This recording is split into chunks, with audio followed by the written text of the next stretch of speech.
IDBI bank की, जिसमें दिसंबर तिमाही में 927 करोड़ रुपए का रिकॉर्ड मुनाफा हुआ है। जी बिजनेस से खास बातचीत में आईडीबीआई बैंक के एमडी और सीईओ राकेश शर्मा ने बताया कि बैंक मार्च 2020 से ही लगातार मुनाफे में है।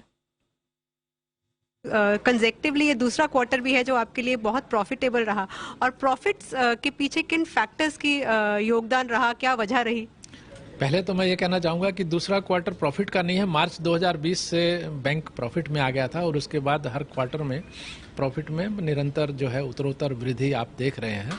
और जो भी जो हाईएस्ट प्रॉफिट था वो हमारा सितंबर 2022 में हुआ, अब उससे भी ज़्यादा हुआ है।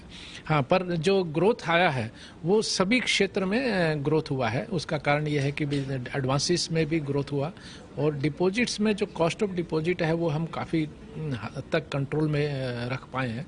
जो हमारी जो कॉस्ट ऑफ डिपॉजिट है वो 3.52 है, तो काफ़ी कम कॉस्ट ऑफ डिपॉजिट। और जो अदर इनकम है, इंटरेस्ट एक्सचेंज इनकम और क्वालिटी ऑफ एडवांसेस की क्वालिटी में भी जो एक कंट्रोल रखा है, एसएमए लेवल जो है निरंतर कम हो रहा है। और ओवरऑल में मुझे खुशी है कहने में कि बैंक का टर्न अराउंड हो गया है एंड ओवरऑल हम जो है हर क्षेत्र में इम्प्रूवमेंट दिखाने का प्रयास कर रहे हैं। ग्रॉस एनपीए जो है वो भी नीचे गया है, तो आपका FY23 के लिए आउटलुक क्या होगा? आपने सही कहा, ग्रॉस एनपीए जो है पिछली बार 15% से ऊपर था, अभी 13.82% हुआ। तो पार्टली कुछ रिकवरी भी हुई है और कुछ राइट ऑफ किया हमने। अब इस क्वार्टर में हमने आपको याद होगा कि हम पहले से हमेशा कहते रहे थे कि NARCL में कुछ अकाउंट्स ट्रांसफ़र होंगे।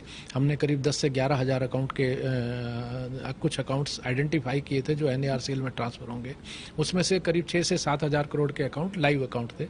अब उसमें ट्रांसफ़र की प्रक्रिया जो है वो प्रारंभ हो गई है। एक अकाउंट इनफैक्ट अभी हमने पिछले वीक में ही ट्रांसफ़र किया है और वो बड़ा अकाउंट था। और इसके अलावा इस मार्च में हम कुछ अधिक रिकवरी भी एक्सपेक्ट कर रहे हैं।